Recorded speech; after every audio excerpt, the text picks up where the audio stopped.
never see it inside your face. You're in the wrong place. Cowards like you just get their whole body. There's a war going on outside. No man is safe from.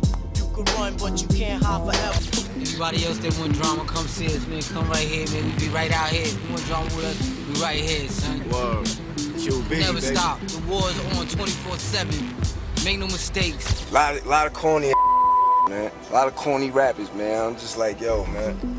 I could name a list of 100 corny rappers, yo. Mobb Deep, like, yo, they had a lot of fights. Like, you know, they used to hang with the E-Money Bags and the Sherm the Worms and the crazy out to rest in peace to Prodigy. Like, they had fights, you know, they hang with super gangsters. Like, Mobb Deep came up in an era when rap beefs weren't handled through Twitter posts or Instagram stories. If you had a problem with someone, you took it to the booth, and sometimes things got physical when rappers crossed paths in real life. And when it came to calling people out, Mobb Deep was right at the forefront, going at anyone who tried them. Got a lot of garbage rappers out here running around like these supposed to be rapping, son, you know what I mean? This game is meant for a select circle of... These guys weren't even grown men yet. They were just teenagers, but that didn't stop them from stepping to anyone, no matter how big their name was. And honestly, you'd never guess they were so young just by listening to their music. Mobb Deep was dropping some of the darkest, hardest-hitting tracks of the time, filled with raw storytelling about life in Queensbridge, New York. Their minds were way ahead of their years. With classics like Shook Ones Part 2 and Survival of the Fittest, they were making some of the grittiest, most iconic hip-hop tracks, helping shape hardcore East Coast rap. I got you stuck off the realness. We be the infamous, you heard of us. Official Queensbridge. Even today, some of their songs are still considered some of the best hip-hop has ever produced, both lyrically and musically. And that hardcore energy wasn't just in their music. It carried over into their real-life rap feuds too. Mobb Deep didn't shy away from calling out some of the biggest names in the game. They were even right in the middle of the East Coast versus West Coast rivalry, from legendary beefs with Tupac. Ever, like, you know what I'm saying, cross paths with Tupac after that? Nah. Or did you ever have any ill will towards him? Oh yeah, I wanted to kill that. Yeah, hell yeah, I wanted to jump him, cut him, shoot him, all that. To going at Jay-Z. I mean, I had super respect for Prodigy. You know, in order for me to really have a problem, in order for me to spar with you, like really spar, I gotta respect you. And plenty of others, they had no problem going after rap's heavyweights. Let's take a look at some of those. One of Mobb Deep's earliest high-profile clashes was with none other than Snoop Dogg and Dogg Pound. It all started back in 1995, but interestingly, it wasn't even Mobb Deep who initially sparked the issue. It was actually a situation involving another hip-hop legend, the notorious B.I.G. It all kicked off with the release of New York, New York, a track by Dogg Pound featuring Snoop Dogg, which dropped in September 1995. Now, according to Snoop, the song wasn't meant to be a diss. It was actually intended as a tribute, a way of showing love to New York's hip-hop scene. But things took a turn for the worse when it came time to shoot the music video. During the video shoot, something happened that completely changed the dynamic. Snoop and his crew were shot at while they were filming in New York. According to Snoop, this wasn't just a random incident. He later claimed in interviews that Biggie had called into Hot 97, a major New York radio station, and let it be known that Dogg Pound was in town filming. Not long after, the shots rang out. This completely caught Snoop off guard because, as he later explained, he had nothing but love for New York before the incident. He even went out of his way to invite local artists from the city to be part of the video. On the radio, telling them like, yeah, y'all gonna let them come down here in our city and da-da-da-da, and they down there in Times Square. Go handle that. Now, why would Biggie do something like that if the song wasn't even a diss? Well, some people believe that even though the track was supposedly paying homage, the lyrics had a tone that could be interpreted as disrespectful. After getting shot at, Snoop and Dogg Pound decided to add some new scenes to the music video. They incorporated CGI footage showing them literally knocking over buildings and stomping on cars in New York City, making it look like they were destroying the city. There was also an intro where Snoop Dogg seemed to mimic or reference New York slang, which some fans took as further provocation. I'm all ready to put work in. Take 10 steps and turn and shoot the first Mobb Deep wasn't about to let that slide. Their response came in the form of the track LA, LA, which dropped in April 1996. The song featured Prodigy on the chorus with verses from Capone and Noriega and Tragedy Gaddafi, and it flipped the chorus from New York, New York, turning it into a direct diss against the West Coast. They made that, you know, we was looking at it like, what? Like, these kicking over our buildings in the video, stomping through the city, it's like real. But the real heat came in the music video. The video for LA, LA featured two men in Los Angeles Dodgers hats, which many fans speculated were supposed to represent Daz Dillinger and Corrupt from Thaw Dog Pound. These two characters in the video are shown getting kidnapped, with one getting thrown off a building and the other being tortured to death. The corpse of the latter is then dramatically tossed off the Queensboro Bridge.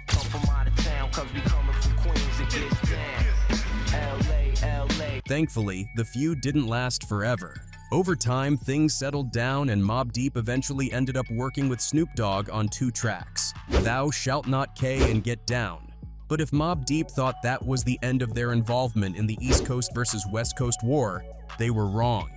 Because not long after their situation with Snoop, they found themselves in another high-profile feud, this time with Tupac. Now, Tupac was already a legendary figure in hip-hop, and his beefs were known for being intense. According to Prodigy, in an interview with Vlad TV, he wasn't even a big fan of Tupac's music at first until the beef happened. I actually didn't start liking Pac until he started dissing us. Like with Hit 'Em Up and Hail Mary. Those were records that were more like Mobb Deep. Once their feud started, things got personal fast. It all escalated in 1996 when Tupac released Hit 'Em Up, one of the most infamous diss tracks in hip-hop history. In addition to going after artists like Biggie, Tupac also called out Mobb Deep by name, and he didn't hold back. One of the most ruthless lines in the song took direct aim at Prodigy's sickle cell anemia, a condition he had battled throughout his life. Oh yeah, Mobb Deep. You wanna with us? You little When this happened, both Prodigy and Havoc had different reactions. Havoc later admitted in an interview on Math Hoffa's YouTube channel that he actually felt honored to be mentioned by Tupac at all. In his eyes, being name-dropped by one of the biggest rappers in the game meant that Mobb Deep had truly arrived. You know what I'm saying? Like, he shouting you out in the song. It's all good, let's go. Like, so we Prodigy, on the other hand, had a different perspective. In his Vlad TV interview, he suggested that Tupac wasn't really coming for Mobb Deep personally, he was just trying to prove himself to Death Row Records and solidify his spot as their top soldier. So I guess he felt like he was the one that had to step up and be like, you know what? I'm gonna be the one that's gonna go at all you and I'm gonna show my loyalty to Death Row since I'm new over here and we're gonna make it happen right now. Fuck that is. But regardless of Tupac's motivations, a diss is still a diss, and Mobb Deep wasn't about to let it slide. They fired back with Drop a Gem on Him, a track that wasted no time getting straight to the point. The song referenced the rumors about Tupac being R-worded in prison, warned him not to keep talking about New York, and even mentioned him getting shot in the head twice. Got rock, got on the island, you officially got. Kick that dog, back. The most eerie part is that the track dropped just days before Tupac was shot and offed in Las Vegas. Looking back, it made the song feel almost like a bad omen. Out of respect for Tupac's family, Mobb Deep decided to pull the single from radio play, but they still included it on their album. Posthumously, Tupac still had more words for Mobb Deep on his Machiavelli album, The Don Killuminati, The 7-Day Theory, which was released after his death. Songs like Bomb First, My Second Reply, and Against All Odds contained more shots at Mobb Deep. Their next high-profile clash came against another New York legend, Jay-Z. Now, Jay-Z is an artist who needs no introduction. By the time their feud ignited, he was already well on his way to cementing his legacy as one of the greatest rappers of all time. But despite both him and Mobb Deep being from New York, their paths would eventually collide in a heated rivalry, specifically between Jay-Z and Prodigy. The origins of this beef can actually be traced back to a single line in Jay-Z's song, Money Cash H. This track was widely interpreted as Jay-Z's response to New York, New York by Thaw Dog Pound and Snoop Dogg. But in doing so, Jay-Z didn't just address the West Coast, he also took a subtle dig at Mobb Deep. Essentially, he dismissed LA, LA, the track Mobb Deep had helped create as a response, saying that it wasn't a strong enough clapback to what Snoop and Dogg Pound had done. At first, things didn't immediately explode between them, but over time, little jabs were thrown here and there. Eventually, the tension built up until everything came to a head at one of the biggest hip-hop events of the year, Hot 97's Summer Jam in 2001. This was the moment when Jay-Z decided to go all in. He took the stage and debuted Takeover, a diss track aimed at both Nas and Mobb Deep. The full version of the track would later be released on Jay's album The Blueprint, but during that Summer Jam performance, he had the entire crowd hanging on to every word. While Takeover eventually became more famous for fueling Jay-Z's feud with Nas, the original performance at Summer Jam placed a heavy focus on Prodigy. In one of the most talked about moments of the event, Jay-Z put up a huge screen on stage and displayed a childhood photo of Prodigy dressed as Michael Jackson. The ballerina, I got the picture, I seen you.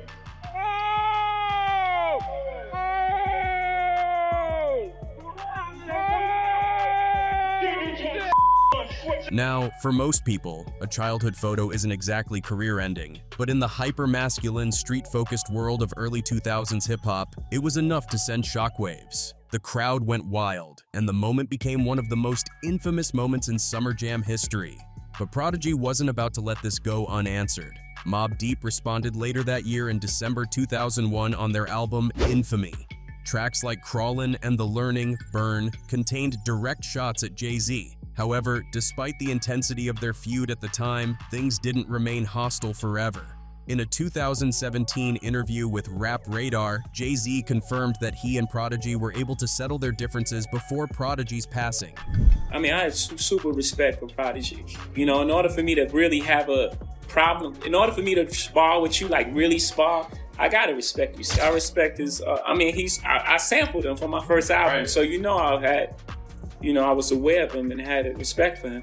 And we spoke. Me and him spoke before he passed. While most of the feuds we've mentioned stayed within the booth, there were some that got physical. And that brings us to another wild chapter in their history, their conflict with Saigon and True Life. Saigon was an artist closely associated with True Life, and while he wasn't initially looking for trouble with Mobb Deep, he ended up in the middle of a serious altercation with Prodigy by proxy, and all of this stemmed from a dispute over a single verse. It all started when Prodigy recorded a verse for a song called When You're a Thug, a collaboration with True Life and Kool G Rap. He was paid for the feature, and everything seemed to be going smoothly, until Prodigy decided to recycle part of that same verse for a different track. He used a portion of the verse on Never Going Back, a Mobb Deep song that ended up on the Any Given Sunday movie soundtrack. The problem was, that song came out before When You're a Thug was even released. This made it seem like Prodigy had taken True Life's money, but then turned around and used the verse for his own purposes first. Deep incident, man, we had did a record together, me, Prodigy, and Kool G Rap, you know what I'm saying? Came out alright, you know what I mean? We had a little buzz going with the record, and then played itself and spit the verse on another record when we paid him for that verse already, so we ended up getting into a little controversy. He treated me like a funny style, tried to holler, he played games, so I had to wake him up, let him know what I was about. True Life wasn't having it. He felt like he had been cheated out of an original verse that he had paid for, and he wanted to settle the score. So, he and his crew decided to take matters into their own hands. They went straight to the studio where Mobb Deep was known to record, and they didn't come alone. When they arrived, the place was full of people, including DJ Muggs from Cypress Hill and GZA from the Wu-Tang Clan. But while the studio was packed, neither Prodigy nor Havoc was actually there at the time. That didn't stop True Life's crew from making a statement. They roughed up several people who were present, pistol-whipped them, and even robbed them. To make things even more intense, they even fired off a shot inside the studio. Interestingly, DJ Muggs and GZA were left completely untouched. You know, we ended up taking it there, man. Ran in the studio with 9 guns, two shotguns. 7 running with Uzis and shotguns and guns. You know, slapped a few cats up. This other kid over here, they pistol whipped him. Sent the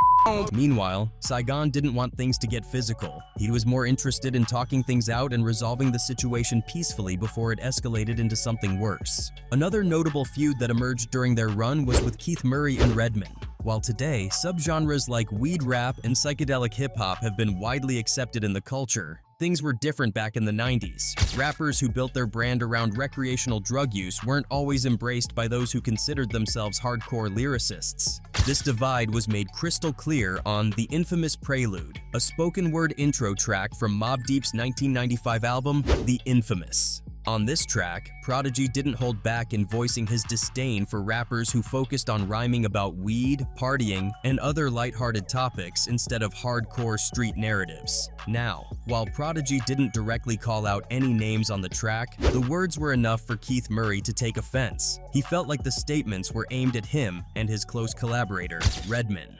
Both Keith and Redman were known for their ties to the Def Squad and their signature high-energy, weed-influenced styles.